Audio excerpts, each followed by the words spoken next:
Hola a todos y bienvenidos de nuevo a este análisis. Hoy vamos a entrarle a un tema que, la verdad, plantea un cambio de paradigma total sobre cómo interactuamos con el mundo.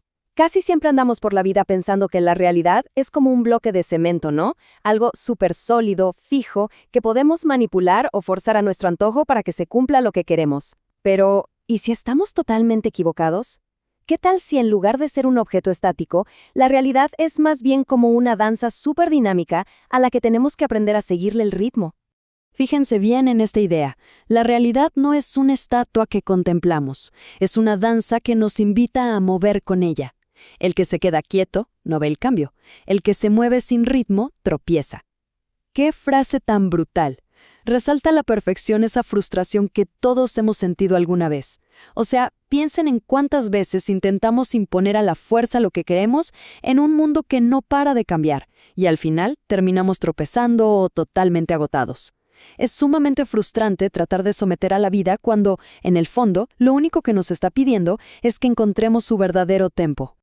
Pasemos a nuestro primer punto. La realidad es una danza, más allá de los objetos estáticos. Bueno, desde muy chiquitos nos enseñan a ver el mundo como un montón de objetos separados, cosas estáticas que podemos controlar y medir, ¿cierto? Pero si observamos con atención, absolutamente todo, desde nuestro propio estado de ánimo hasta ecosistemas gigantescos, está cambiando bajo ritmos precisos. Y aquí entra un concepto clave, el olón. Básicamente, nos dice que lo que normalmente vemos como cosas sólidas son en realidad eventos temporales, ritmos que están, por así decirlo, temporalmente congelados. Piensen en las manchas de un leopardo. No son estampados fijos que alguien pintó ahí. Son el resultado visual de un proceso biológico que tiene su propio ritmo. O imaginen un péndulo. Si intentan golpearlo a la fuerza para que vaya más rápido, el movimiento se vuelve un caos total. Pero si lo empujan siguiendo su ritmo natural, fluye con una gracia increíble. Esto nos lleva directo a la siguiente sección, patrones temporales y olones, sintonizando con el tempo. Para entender cómo sintonizarnos con estos patrones, nos apoyamos en una teoría conocida como THF, o Teoría Holónica Procesual Híbrida y Fractálica. Suena súper técnico, pero en la práctica lo que nos enseña es que tenemos que aprender a sentir y anticipar los ritmos del mundo si queremos interactuar sin destruir lo que tocamos. Y esto es vital porque las grandes crisis no pasan de la nada. Cuando un ecosistema colapsa o una persona se enferma gravemente, no es aleatorio. Siempre hay señales previas, como que las cosas se vuelven más inestables o se alteran los ciclos de siempre. Es exactamente igual a cuando un músico escucha con muchísima atención la respiración del baterista para no perder el compás. Nosotros también podemos aprender a percibir ese, digamos, nudo en el estómago justo antes de que el ritmo de una situación colapsa por completo. Y eso nos da pie para hablar sobre la afinación de nuestra percepción, las 3 dimensiones de la sensación. Ahora, la gran pregunta es cómo percibimos realmente estos ritmos en el día a día. No basta con usar la lógica fría. En realidad, involucramos 3 dimensiones de la percepción. Primero está la dimensión física, que tiene que ver con nuestra respiración y las sensaciones directas del cuerpo.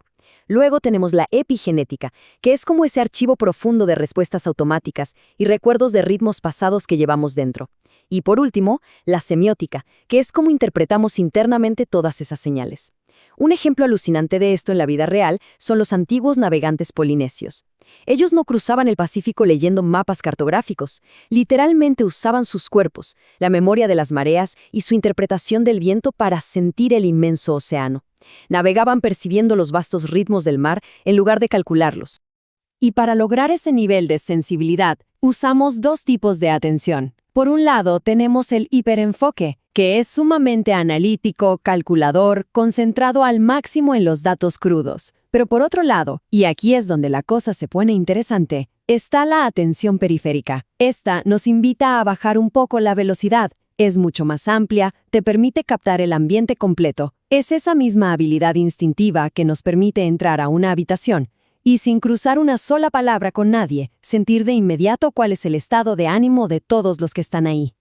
Por eso es tan importante este concepto. El arquero senda en el blanco no calculando la trayectoria, sino sincronizándose con el ritmo del momento. El secreto es que para interactuar verdaderamente con la realidad no podemos simplemente apuntar a lo bruto de manera rígida hacia un objetivo. Tenemos que mezclar ambos tipos de atención, la analítica y la periférica, para aprender a soltar la flecha exactamente en esa fracción de segundo en la que el ritmo del momento nos dice que es el tiempo correcto. Avanzamos a nuestra cuarta sección, coherencia y constancia, el arte de la resonancia enfocada. Aquí es donde pasamos a la parte de las soluciones. Una vez que ya aprendimos a sentir ese ritmo, necesitamos una alineación interna profundísima para poder co-crear con él de forma efectiva. Piensen en la incoherencia como si fuera la luz de un foco normal. La energía está súper dispersa, va para todos lados, es como tener los pensamientos totalmente desorganizados, lo que termina en acciones débiles y súper forzadas. La coherencia, en cambio, ilustra perfectamente lo que es un láser. Cuando nuestros pensamientos, emociones y acciones están alineados apuntando en la misma dirección, logramos cortar a través de todo ese ruido exterior sin necesitar un solo gramo de fuerza bruta. Pero claro, esa coherencia hay que sostenerla en el tiempo, y a eso lo llamamos constancia. La constancia no es terquedad, es fidelidad a un ritmo. Me encanta pensarlo como la luz de un faro, que siempre emite su destello de forma súper confiable para guiar a los barcos. O como un buen surfista ajustando constantemente su peso sobre una ola gigante. Constancia no significa quedarse rígido y ser obstinado frente al cambio. Significa estar presente y moverse con total flexibilidad, manteniéndose fiel a ese ritmo que ya sintonizamos. Entramos al siguiente concepto que de verdad lo cambia todo. Co-creación. Co-creando la realidad, de la imposición violenta a la oferta resonante. La copoesis o co-creación, en términos simples, es reconocer que la realidad no es algo que fabricamos de manera aislada, sino algo que damos a luz en sociedad con el universo. Hay una diferencia gigantesca en cómo abordamos esto. Por un lado, tenemos la imposición violenta, que es cuando le exigimos a gritos a la realidad que cambia a nuestra manera, dejándonos siempre exhaustos y frustrados. Por el otro está la oferta resonante, que es sincronizar nuestros ritmos ofreciendo nuestra propia coherencia. Y escuchen esto, que es una locura. Si un grupo de soldados marcha en perfecta sincronía sobre un puente colgante, la resonancia de sus pasos puede hacer que toda la estructura de concreto y acero se venga abajo. Es un ejemplo extremo, por supuesto, pero demuestra de forma contundente que la sincronización resonante tiene muchísimo más poder que el uso puro y torpe de la fuerza bruta. Entonces, aquí tenemos la hoja de ruta clara para co-crear. Primero, sentimos el ritmo. Segundo, nos alineamos internamente para lograr esa coherencia tipo láser que mencionamos. Tercero, lo mantenemos de forma constante, como el surfista en la ola. Y cuarto, dejamos que una nueva realidad emerja. Es literal como la hermosa relación natural entre una abeja y una flor. La abeja no obliga a la flor a abrirse, ni la flor fuerza a la abeja a acercarse. Ambas simplemente ofrecen sus ritmos y, de esa conexión constante, surge un jardín entero lleno de vida. Llegamos así a nuestra última sección, el ritmo en la práctica, aplicando la THF a la vida diaria. A primera vista, todo esto suena a filosofía súper densa, pero en realidad es un conjunto de herramientas sumamente práctico para el día a día.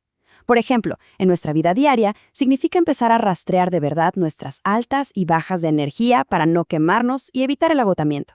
En la creatividad, se trata de tener la paciencia de honrar los bloqueos artísticos de la misma forma en que celebramos los arranques de inspiración. En las relaciones, es ni más ni menos que bailar un tango. Hay que tener una escucha impecable del otro para poder movernos juntos y no pisarnos. Y en el aspecto espiritual, es buscar y cultivar activamente una conexión regular con el silencio.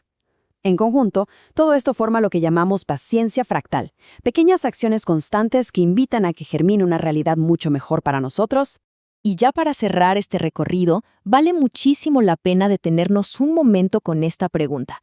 ¿Estamos consumiendo nuestra energía tratando de derribar la puerta de la realidad a patadas o nos estamos tomando el tiempo de resonar con su cerradura para dejar que se abra de par en par ante nosotros? Es un reto enorme dejar de forzar una vida que a veces se resiste, lo sé, pero el mensaje final es súper esperanzador. Cuando empezamos con coraje y coherencia a invitar a la vida a bailar, todo cambia. Muchísimas gracias por acompañarnos a lo largo de toda esta explicación y nos vemos en el próximo análisis.